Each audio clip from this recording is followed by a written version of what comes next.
Tonight, our coverage as a social media post by Trump's son shows his father buying Canada on Amazon. Assalamu alaikum. This is Muslim News Canada on Muslim Network TV. I'm Elia Batul. Canada is hurtling towards a spring election as political tensions reach a boiling point in Ottawa. The New Democratic Party has vowed to vote down the Liberal government early next year, regardless of whether Prime Minister Justin Trudeau stays on or steps aside. Experts predict the government could face a non-confidence vote between late February and March. This will pave the way for an election in April or May. Trudeau's leadership has been shaken by Deputy Prime Minister Chrystia Freeland's resignation. The Conservatives and the Bloc Québécois are both demanding an early election. Trudeau's next move, whether to lead or exit, could redefine the Liberals' future and Canada's political direction. Canada has begun implementing new immigration measures in response to the U.S. President-elect Donald Trump's tariff threats. A notable measuring is a ban on flagpoling. Flagpoling means temporary visa holders leaving Canada and re-entering to access immigration services at the border. Starting Wednesday, work and study permits for flagpoles are restricted, with exceptions for certain professionals and American citizens. Immigration Minister Mark Miller says visa extensions will now be applied online. The move comes after 69,300 flagpoling cases were recorded last fiscal year. Canada also plans to overhaul its express entry system. It will temporarily remove job offer points to combat fraud in the labor market. The government is also exploring ways to streamline the asylum system and address fraudulent claims efficiently.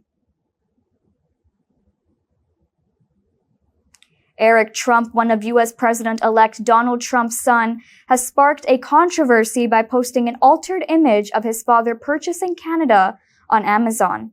The social media post on X reads, "We are so back." The image also includes Greenland and the Panama Canal. Earlier, Trump has mentioned incorporating the two regions into the U.S. Recently, Trump has referred to Canada as the 51st state.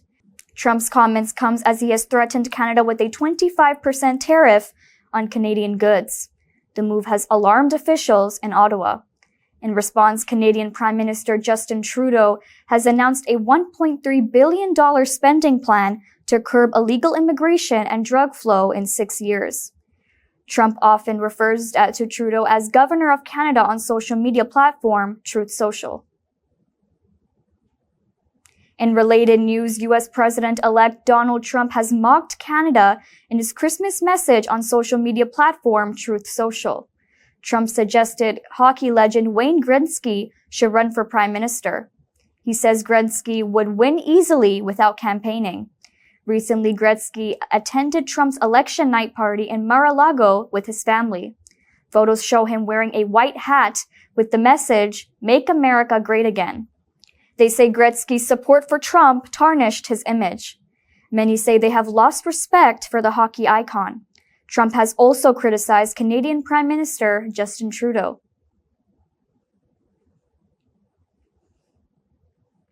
Palestinian Health Ministry reports Israeli strikes have killed 38 civilians in the past 24 hours. 137 have been injured. Freezing temperatures have killed 3 Palestinian infants in the past 48 hours. Another 3-week-old baby girl has succumbed to the cold in Khan Yunis. 2 ambulance workers have been killed in an Israeli airstrike near Kamal Adwan Hospital. 5 journalists from Al-Quds Al-Yom TV have been killed in a strike near Al-Oda Hospital in Nusrat. Despite the continuous attacks, crowds gathered to mourn their loss. On a diplomatic front, ceasefire talks remain stalled. Hamas accuses Israel of setting new conditions in ongoing ceasefire talks. In Lebanon, Israeli forces have violated a ceasefire agreement. They have advanced into Wadi al-Hujr and fired machine guns.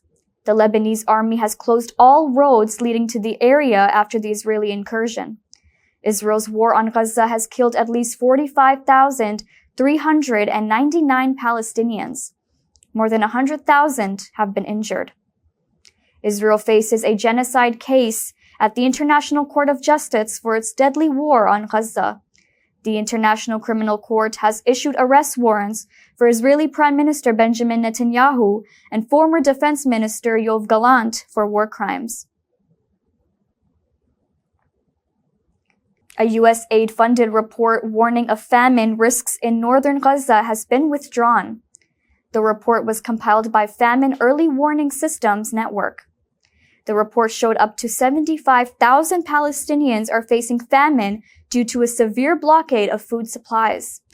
The withdrawal of the report follows criticism by U.S. Ambassador to Israel Jacob Lew.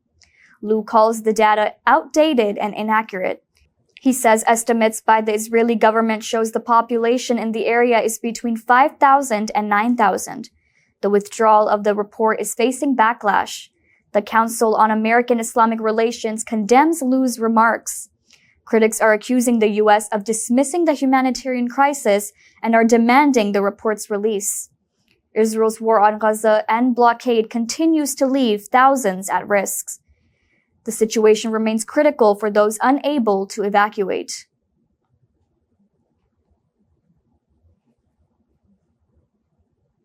Pope Francis is making nightly calls to Gaza's Christians, supporting a community on the brink of extinction. The number of Christians in Gaza has decreased considerably, as many have fled through Rafah, crossing into Egypt. Around 650 Christians are left behind. Most of them are sheltering in St. Porphyrius or the Holy Family Church. They are enduring dire conditions and face annihilation. In his Christmas message, Pope Francis condemned the killing of children in Gaza as cruelty. The Pope says he hears the immense suffering during his daily calls. Israel has dismissed the Pope's remarks, accusing him of double standards.